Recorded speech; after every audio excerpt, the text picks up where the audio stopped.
All right, today we have former Panthers star Captain Munnerlyn on the show. Captain, man, what a journey you had. You were born 3 months early, I read on your Wikipedia page, and you weighed three Yeah. pounds. Yes, man. I was 3 pounds. I can fit in the shoebox. My mom said I was so small they could put me in the shoebox. So, yeah, it's been a crazy journey for me. Tell me how sports changed your life growing up in Mobile, Alabama. It changed my life drastically. I was one of the guys who always had a dream to go to the NFL. Everybody was like, "Oh, what you want to be when you grow up?" I was a guy saying, "I want to go to the NFL," and I was lucky enough to be blessed and had the opportunity to play in the NFL. I always say people always told me I was too small, I wasn't fast enough, or I wasn't gonna make it. So I always put that chip on my shoulder to show everybody that I wanted that dream, and with God, it came true. All right, but you got to have a little bit of talent to make that dream come true. So you're at Murphy High School in Mobile, you're three-time All-Region. Yes. Then you go to South Carolina, you're All-ACC. Then you go to the 7th round to the Panthers. When along that journey did you kind of start thinking, I really got a shot to make this dream come true? It happened actually in high school. When I was in high school, I had this college recruiter named Pat Washington. He actually went to my high school. He was at Tennessee at the time. And he actually came to my high school and he talked to me my sophomore year. And he said, "Captain, man, you really have a shot, to change your family life." And I was sitting there like, I'm a sophomore in high school, and I'm sitting there like, man, I'm not that big of a guy. But he was just telling me, like, you have an opportunity to really, change these, the makeup of your family. And I was like, okay, cool. And I took it serious. Then when I got the opportunity to go to the University of South Carolina, my freshman year, I came in, I started playing right away. People jumped in and was like, yo, who is this guy? He's a freshman, but he can cover his tail off. And my sophomore year, I made the big leap. And that's when I realized I really had a shot to make it to the NFL. And the rest was history, man. When I got the shot to make it to the NFL, I took it and I ran with it. Tell me what it's like on draft weekend. I know you went on the second day, I think it was, but what's it like on draft weekend? Because you put all this work into something from the time you were that 3-pound baby, and then you got to wait and wait and wait. What's that like, man?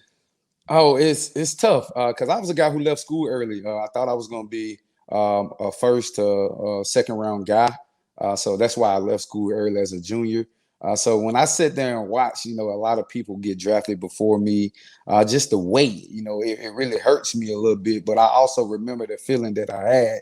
I can tell you most of all the cornerbacks who got drafted before me, and I'm one of those guys, man. So I kept that chip on my shoulder as I went to the NFL, and I came into the perfect situation with the Carolina Panthers. We actually drafted a guy in the second round to play cornerback. But I actually outplayed him and ended up being the third corner on the team my rookie year. Mm-hmm. And it just helps me thrive, man. Me going late round in a draft like that, I think it helps me just be the best person that I needed to be. Who says that I would have had a 10-year career if I would have went first or second round? Because a lot of guys in my draft class, they didn't make it. They didn't make it past 2-3 years. Right. I actually was the last standing guy in my draft class for the Carolina Panthers. In 2009 draft class, I was the last pick in the draft class, and I was the only one with the team 4 years later. It was like, wow. And I was the last one. Me and Marty Herney used to joke about it. I always say, man, I helped you save your job, man. Look, I'm the guy who everybody was like, man, that guy was a 7th-round pick and he's still around. So I always pride on myself of just, being one of those guys, man. It doesn't matter. I always tell the guys, the kids and everybody, it don't matter how, where you start. It's how you finish, man. Especially when the draft come around, I tell guys that all the time, man. If you look and see, mostly all these Hall of Fame guys who are going into the Hall of Fame, they weren't first-round picks. Most of the guys was later round, and they worked their tail off to get to where they need to be. So I wanted to ask you, you played with the Panthers the first time for 5 years. You set some team records. I think most returns for interception returns. Yeah, I still got it. So what are your memories of that first run with the Panthers? It was a great memory. My first couple of years, I had John Fox as a head coach. He was a great coach. He was a guy who, taught me the game a lot. He was a guy that actually gave me the opportunity to take my game to the NFL. He's my first head coach. Yeah. And the first term I had him for the first 2 years, then come Coach Rivera, who made me this man who I am today. who taught me the game, who showed me a new position, showed me that I can do anything I put my mind to. I don't care how big guys are, how big the receivers are, and things like that. He showed me this position called a nickelback, and I fell in love with it and ended up making tons of money playing the nickel position. At first, I was all against it. When he came to me, I was like, Captain, man, you can be one of the best nickels that play this game. I'm sitting there like, man, I'm an every down corner, man. I want to be on the field every down. Right. But he showed me how I could make that nickel position to be special, by blitzing, catching interceptions, and hitting people when they don't see you. Right. So my first term, like I said, it was great. We ended up winning the NFC South my last year here. In 2013. I thought we was going to build on that and have something special, but it didn't work out like that. I ended up leaving, going to Minnesota. Okay, you talked about money a second ago. You went to Minnesota. Now, I remember reading, I may be wrong, but I remember reading in like 2017 when you were coming back, you said you turned down a lot more money to come back. I did. That? Why turn down the bread to come back to Charlotte? It was home for me. Every time I got a break when I was in Minnesota, I came to Charlotte. Every single time. If we had an off week, I came to Charlotte. I had a house here, and I was building a home here, and I still stay in Charlotte. So I just thought it was more beneficial for me to be in Carolina, especially when it came to, housing, family, and things like that. When I was in Minnesota, I was paying 2 mortgages. I'm staying in Minnesota, but I'm coming back to Charlotte in the all season. And you're also an Alabama boy. I know it was cold in Minnesota. Yeah, it was cold. It was cold in Minnesota. It was definitely cold. The weather was not for me. Being from Mobile, Alabama, I've never seen snow like that. And going to Minnesota is like, wow. Yes. So that also played a part in it. And like I said, Charlotte was home. Charlotte was home. This is the team that drafted me, that gave me the opportunity to take my game to the next level. And I really thought we had unfinished business. And, to come back to play with guys like Thomas Davis, Luke Kuechly, Charles Johnson, and Julius Peppers, Cam Newton, some guys like that, man, it was just on my mind that we had unfinished business. We didn't, meet that ultimate goal, but we also we also made a good run at it, though. So I don't regret my decision. At the same time, I made the decision and I live with it. Absolutely. You mentioned Cam Newton. He's in the news recently. Getting cut from New England. Some people think he was asked to be cut. Some people thought it was because he didn't get vaccinated. Just your thoughts on Cam as a player, as a person. Is he misunderstood? And then just talk about your reaction to him being cut by the Patriots. I definitely think he misunderstood. He's probably one of the best teammates I've had in a long time, man. This is a guy who works his tail off. I remember doing training camp when I came back. I needed to lose a couple of pounds, and me and Cam Newton used to get up 4:30 in the morning and we go walk on the treadmill, before everybody's still sleeping. We in training camp, guys don't get up to 7:00 in the morning. Me and Cam get up 4:30 in the morning. We go do our morning walk on the treadmill, do some abs and get ourselves ready for the day. And I think a lot of people just misunderstand him, man. And, they see because he dressed kind of weird. He liked the attention, he liked to have fun and things like that. They just think he's a bad guy, or he just a guy who's just out there, and that's not right. I'm telling you, I've been in a locker room with this guy. He's one of the locker room favorites. You can ask a lot of people. Everybody's like, "Oh, he didn't fit in New England locker room." I don't think that's what's true. I think he's definitely a locker room guy.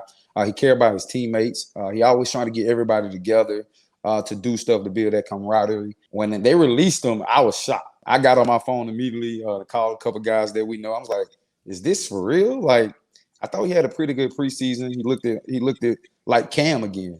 His arm looked stronger. He looked like he was taking control of the offense. And when he got released, it definitely shocked me.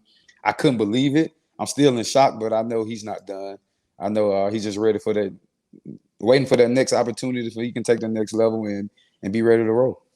What are your thoughts on Jared Richardson and how he left the Panthers? And I know you had a relationship with him. What are your thoughts there? Mr. Richardson, man, he always been one of the nicest guy I ever met. Even when I came back, just talking to me about life after football. Like, Captain, what you want to do after football? Are you being smart with your money, or are you taking care of those kids and things like that? So Mr. Richardson, he was like almost a father figure to me. I know how he left. It was kind of messy with the Panthers. They kind of force him to do some things that he didn't want to do. But at the same time, man, we had conversations like beyond football. Right. And that's the thing that people don't know about it. They think it's just all about business and what can you do for the team and this and that. Nah, man, we had conversations beyond football. I remember coming in the locker room sometime and he'll be sitting in my locker. And I've been sitting there like, oh, Lord, what I did wrong. Right. And he'll be sitting in my locker and we would just be talking. He was like, yo, he was like, Captain, you know, if you can't get the guys down, hold them up for Thomas and TD, you can knock them down. He said for TD and Luke can knock them down. So if you can't tackle the guys, just hold them up. And those guys will take care of from there. So he used to make jokes with me about tackling and things like that, man. So he'll be a special place in my heart. One other guy I want you to talk about from the past, Steve Smith. He's broadcasting Panthers games now. Your thoughts about Steve Smith, locker room guy, and now he's a PA guy. Man, listen, Steve probably one of the toughest guy I ever met in my life. Strongest too. Strongest. Like if he grabbed you, yes, it's over. Yeah. It is over. I will never forget my rookie year. You know, I'm coming in the league, so I got little man syndrome, just like he got little man syndrome. So I'm coming in the league, and I go against Steve Smith. I make a play, so he get up. He's like, "Whoa!" He look around like, "Who made that play?" You know, I made the play. Yeah. He said, "Good play, Cap." He's like, "Man, that's a good play, bro." The next play, he came off the ball. He swatted my helmet so hard, I think I still got a headache. And I was sitting there like, man, this guy just told me good play. But the next play, he come off the ball like that. He's just so competitive. And he one of the best to ever do it. And to see Steve actually transition to being, on NFL Network, now he's a PA guy. And things like that, it's just amazing, man. Because I know the work he put in. I know the guy who's, when he step across the white line, he's nobody's friend. Yeah. He coming out there, he's telling you, I'm trying to embarrass you. I'm trying to feed my family. My family got to eat. And that one of the toughest guys that I ever played with. Hopefully he get in the Hall of Fame this first time because he deserves it. No doubt. I think I think he deserves it, man. He first ballot Hall of Famer all day. If you just look at the things he did in the NFL, being his size, it's amazing. I always tell guys a lot, and everybody are like, oh man, you just saying that because that was your old teammate. If Steve Smith was 6 feet and above, he'd be the best to ever do it. He'd be the, and I know it's Jerry Rice, Randy Moss, and all those guys. That's a dude. But if Steve was 6 feet and above, we'll be talking about him the best to ever do it. Talk about the Panthers this year. What do you see from them this year? There's some report, some of the predictions saying they're going to go 5-12. But what do you see with the Panthers, and more specifically, what do you see with Sam Darnold? The Panthers, I like their defense. I'm a defensive mind guy, so I like their defense. They young, they fast. They got my big corner from South Carolina that I like a lot, J.C. Horn. So, and then with Dante Jackson and that defensive line, man. Then you can't forget about my guy Shaq. Shaq been in here for a while. He's probably their leader on defense, and I'm expecting big things. I don't think they go 5-12. I think they win more games than a lot of people expect them to. If you look at the offensive side of the ball, Sam Darnold, he can make every throw on the football field. I just don't. I think Sam Darnold just got a bad name out there to the NFL because he was, not to disrespect the Jets organization, but he was playing with the Jets, and the Jets really didn't try to build around him. They really didn't try to bring in pieces to help him be successful. But I think with DJ Moore, Robbie Anderson, and this guy from LSU who I think is going to be phenomenal. I really think that Sam Darnold got some weapons, and you can't forget about Christian McCaffrey. The offense is going to do very good this year. Sam Darnold going to have a great year. I can't put no predictions on their record, but I definitely think they win more than 5 games. But do they go to the playoffs? They definitely have a shot to make the playoff in the division they in. Everybody knows Tampa Bay, Tom Brady. But other than that, in their division, I think it's wide open. You sneak a game here and there on Tampa, it's open. So I definitely think it's wide open. The division is wide open. Everybody just want to, give it to Tampa because Tom Brady, he's the GOAT. Right. But at the same time, the division, it really lost a lot, man. If you look at Drew Brees in New Orleans, you had to worry about those guys. And you look like Matt Ryan, they saying he lost Julio Jones and things like that. So the division is really open. So I think whatever they do is on them. If they can be successful, it's definitely going to be on them. But it definitely lies on Sam Darnold. You got to be able to take care of the football and be able to produce, and I think he can do that. I know you've been getting involved in some high school stuff here lately. You interviewed Mountain Island Charter's Elijah Hadley and Chambers High's Jordan Thompson. You talked to them about COVID and how to handle COVID and some other things. What made you decide to get involved with these kids, and what are you trying to pass on to them? I'm trying to just pass on because I know we all know the last couple, these last year and a half been kind of crazy. It's been kind of crazy. For those guys, especially the juniors and seniors in high school. Some seniors weren't able to play their senior year, and some people reclassed, and some people just didn't play football no more because of health issues. And I was just trying to get the point of those guys, man, that long as you stick to it and do everything right, man, anything is possible. And let those guys know, man, I've been in those shoes before. I had to go through Katrina my senior year of high school. And everybody, like my senior year of high school, they was like, man, when they going to be able to play games? And, I didn't realize till one of my friends told me probably about 3-4 weeks ago, he was like, man, Cap, we played 3 games in 10 days. And I was sitting there like, what? I was like, for real? And I was like, man, in NFL, I could play in about 2 games in 10 days. So he was just reminding me of, the things that we had to go through our senior year. So I was just trying to reach out to those guys and let these guys know that, hey, I've been in those shoes before when things happen, life, it happens, especially with COVID and things like that. But you always can push through it and always make the best of it. And those guys, they're special athletes. They got a dream. Their dream is to go to the next level and go to the NFL. And like I was trying to tell those guys, everybody have a dream. I had a dream that came true. But at the same time, man, it's what you do, to make that dream come true. You can't be lazy. You can't just like, oh, man, it's COVID, so I'm just going to sit back and chill. Like, no. And those guys, they said they kept working. They kept doing what they needed to do to prepare themselves to get ready for the season. Now, I think both of the teams are 2-0. They doing well, and I wish those guys the best. So I'm trying to just pull into these high school kids to let them know, man, even though, life hits you, you still can come up with something, man, and you can come out with the best of it. Where do you land on the vaccine? I know the NFL's kind of mandated it, but do you think high school kids, like the ones you talk to, do you think they should get the vaccine to avoid getting sick or being quarantined? Where I land on it is I got it. I definitely got it. Just because I know, I got different stuff that I got to do. I like to travel. I have to go home sometimes, and my mom, she ain't playing it. If I'm not, you come through the door, she like, get away.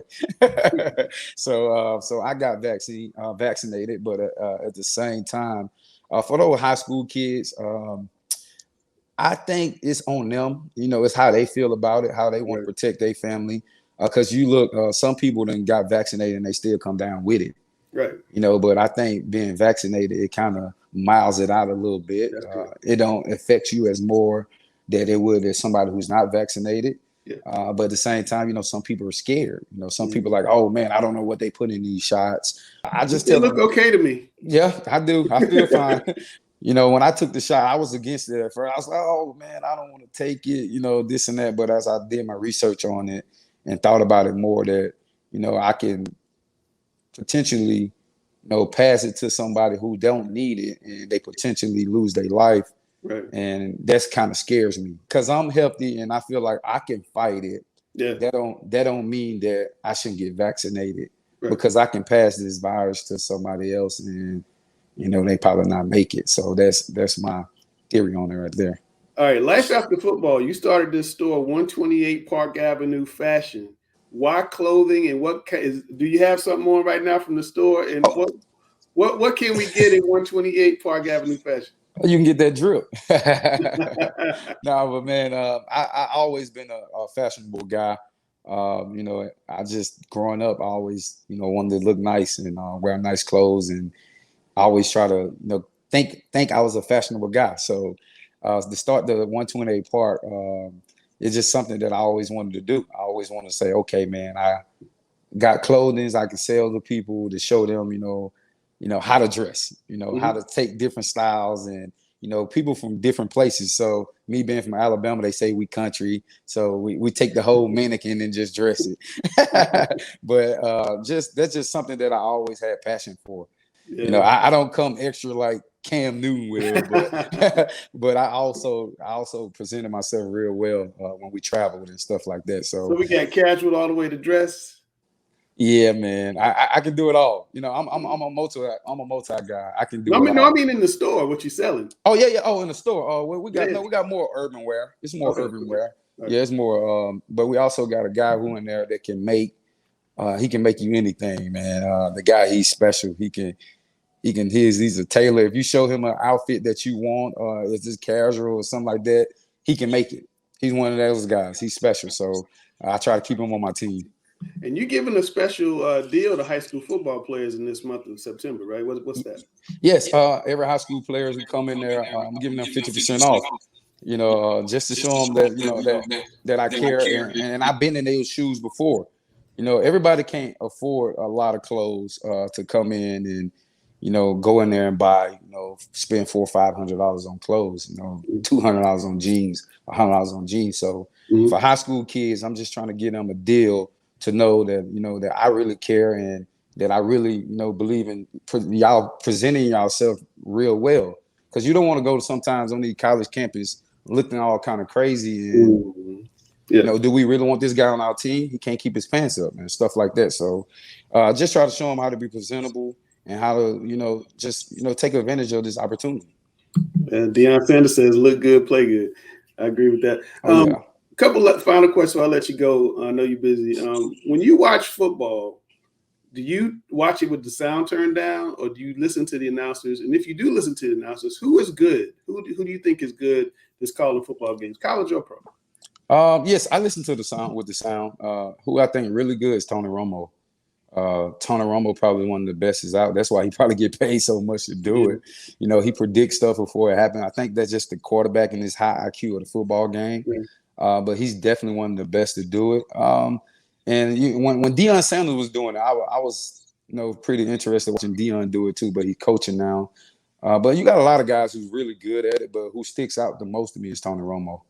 Absolutely. Well, man, I appreciate you coming on and talking with us. To go from where you started to where you are, can you believe it sometimes? Do you have to No, I had to pinch myself still. I wake up sometime in the morning and I'm like, yo, I remember I was in Mobile, Alabama, a premature baby, been in the hospital for almost a year and a half.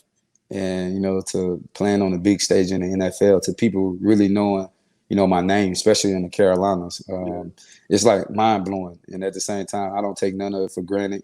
That's why if people see me out and they try to take a picture, or even when they wanted an autograph, I try to take advantage of that, because I know my high school coach always told me, man, one day somebody's not going to want that autograph. So so I always try to be one of those guys who's an open book to people. I've never been one of those guys like, oh man, I'm with my family. Oh no. I understand it's family time, but at the same time, it's people who's out there who really admire us. So I just try to take advantage of that, man, and be in this community as much as possible. If I can help anybody out, I try to do it, and just try to keep my name, in good grace around it. Absolutely. Well, Captain Munnerlyn, thanks for coming on, man. Good luck with the store, and I really like you giving back to those high school kids. Yes, sir. Thanks for having me.